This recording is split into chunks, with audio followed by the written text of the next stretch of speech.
This message comes from USC Norris Comprehensive Cancer Center. World-class expertise, advanced treatments, clinical trial access, and personalized care. Request an appointment at keckmedicine.org/USCcancer or 1-800-USC-CARE. This is America in Pursuit, a limited-run series from Throughline and NPR. I'm Rand Abdelfattah. Each week, we bring you stories about life, liberty, and the pursuit of happiness in the U.S. that began 250 years ago. Last week, we talked about the expansion of the United States into a newfound global power. But even as the country was expanding its borders around the world to include places as far away as the Philippines in the late 19th century, it was also limiting what was and wasn't part of the United States by creating boundaries and borders, especially along the border between the U.S. and Mexico. We need to be really clear about marking this space. And that leads a lot of government officials along the border to say, we need a fence. Today on the show, Throughline producers Anya Steinberg and Christina Kim take us to the border city of Ambos Nogales to tell us the story of one of the first walls on the U.S. southern border. That story after a quick break.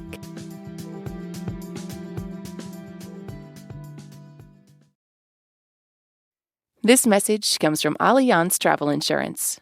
You stopped for something to eat on the family road trip. The vending machine ate your dollar instead. You think about breaking the glass, but you're just hangry, not a thief. But someone else has sticky fingers. Now the back window of your rental car is broken and all your bags are gone. Stolen baggage benefits, rental car protection, and 24/7 assistance can help get your trip back up to speed. Learn more at AllianzTravelInsurance.com. This message comes from NPR sponsor BetterHelp. Financial stress affects more than just your bank account. It can impact your sleep, your relationships, and your overall mental health. If money worries are weighing on you, you're not alone, and it doesn't mean you failed. Therapy isn't about financial advice. It's about working through the anxiety, shame, or overwhelming thoughts that money stress can bring. When life feels overwhelming, therapy can help. Get 10% off at betterhelp.com/NPR. This message comes from Jerry. Many people are overpaying on car insurance. Why? Switching providers can be a pain. Jerry helps make the process painless. Jerry is the only app that compares rates from over 50 insurers in minutes and helps you switch fast with no spam calls or hidden fees. Drivers who save with Jerry could save over $1,300 a year. Before you renew your car insurance policy, download the Jerry app or head to jerry.ai/NPR.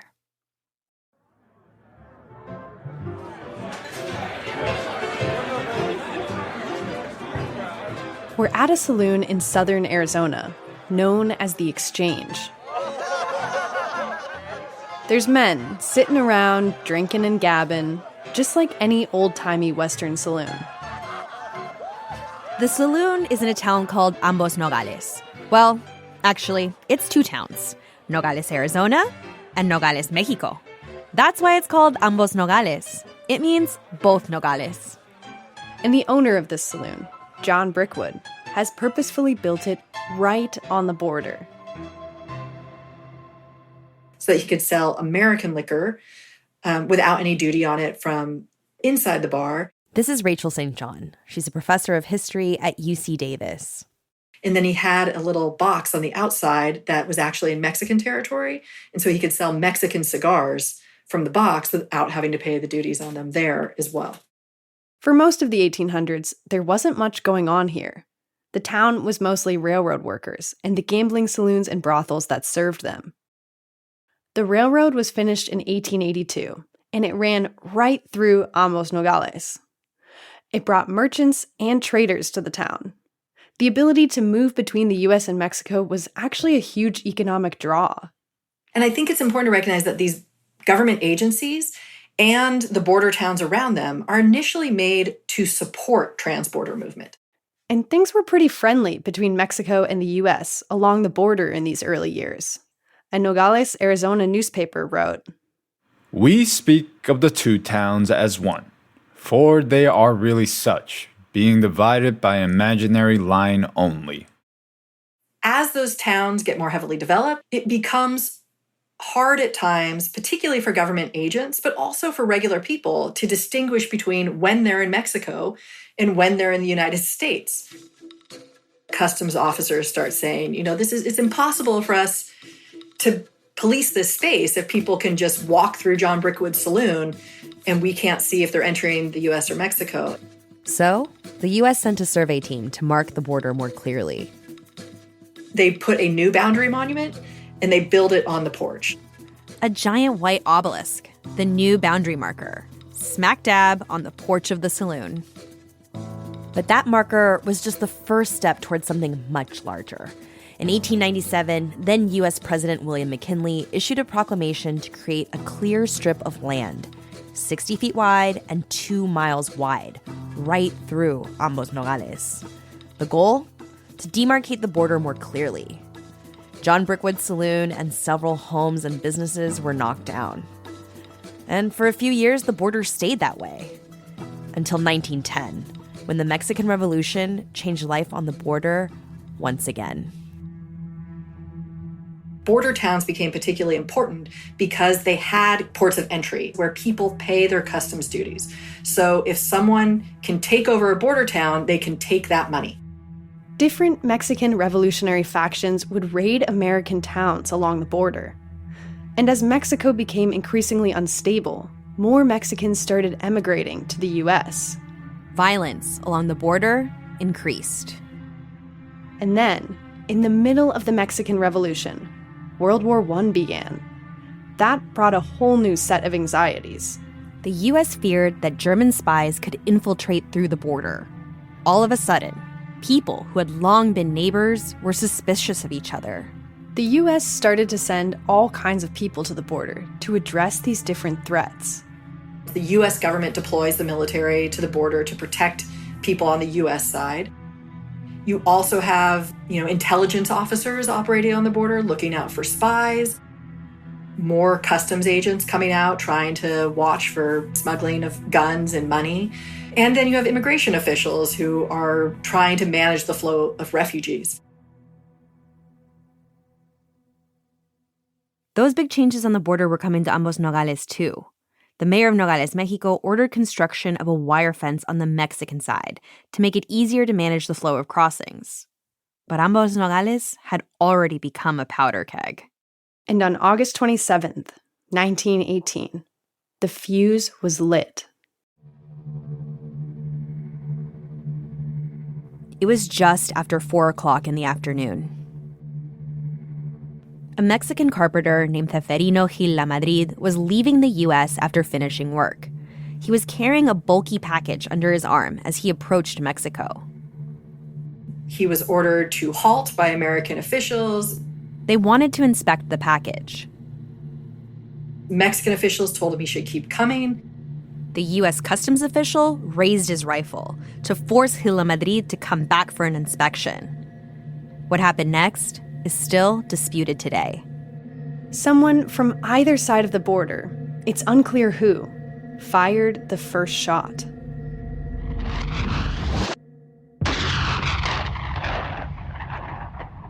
And violence broke out actually between the two sides of the border. It was chaos. Mexican civilians grabbed guns and joined the fight. It's immortalized in this Mexican song.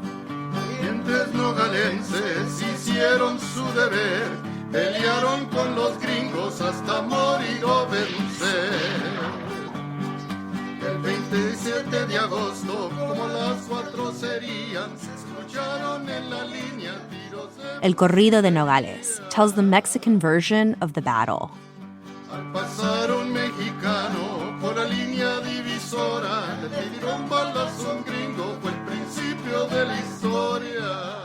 The song goes, when a Mexican crossed the border line, a gringo fired a shot at him.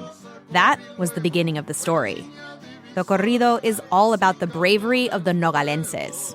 It says, Eran 1500 gringos, todos eran federales, y no nos dejó avanzar ese pueblo de Nogales. There were 1,500 gringos. All were federal troops, and the people of Nogales did not let them advance.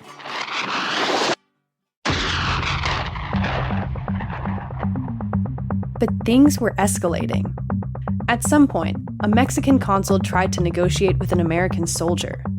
If they both raised a white flag, it could all be over. The American replied, "Go to hell. American troops don't carry white flags and don't use them. If the Mexicans don't hoist a white flag within 10 minutes, U.S. soldiers will march in and burn Nogales, Sonora." The Mexican side raised a white flag.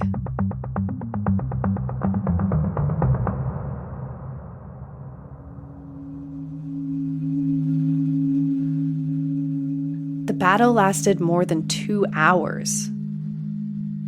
As many as 4 Americans and 129 Mexicans were dead, including the mayor of Mexico's Nogales.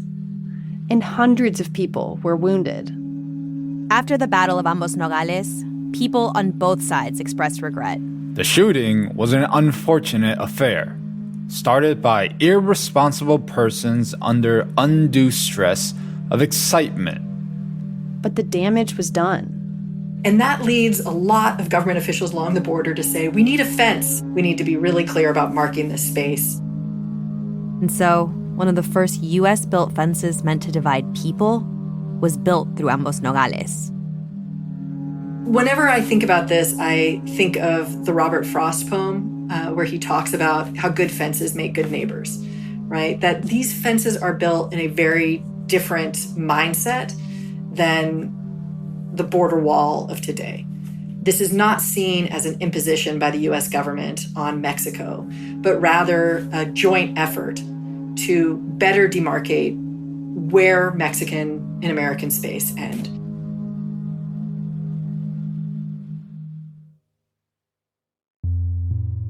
The fence wasn't about keeping Mexican people out of the U.S. No one cared about immigration at all on the U.S.-Mexico border until the very late part of the 19th century. And if people were concerned about who was coming through the southern border, that concern was mostly about Chinese immigrants. Which isn't to say immigration wasn't a big issue in the U.S. It was. In 1924, Congress passed one of the most restrictive immigration laws in its history, setting strict quotas for who can enter the U.S. Congress also established the Border Patrol to control immigration. By the mid-1920s, the infrastructure of the border, the fences, the manpower, and the law enforcement, the tools that we use today, were all in place. Today, there are over 700 miles of border wall between the U.S. and Mexico.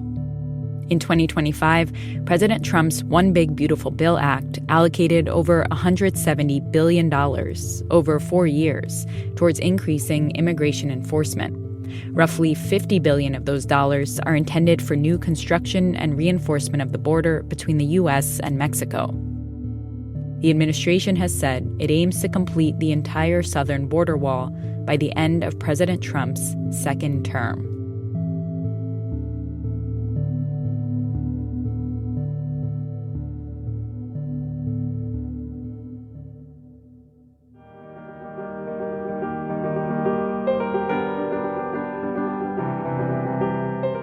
That's it for this week's episode of America in Pursuit. If you want to hear more about the first border wall, check out the full-length episode, Line, Fence, Wall, which is a part of our larger series on how immigration enforcement became political and profitable.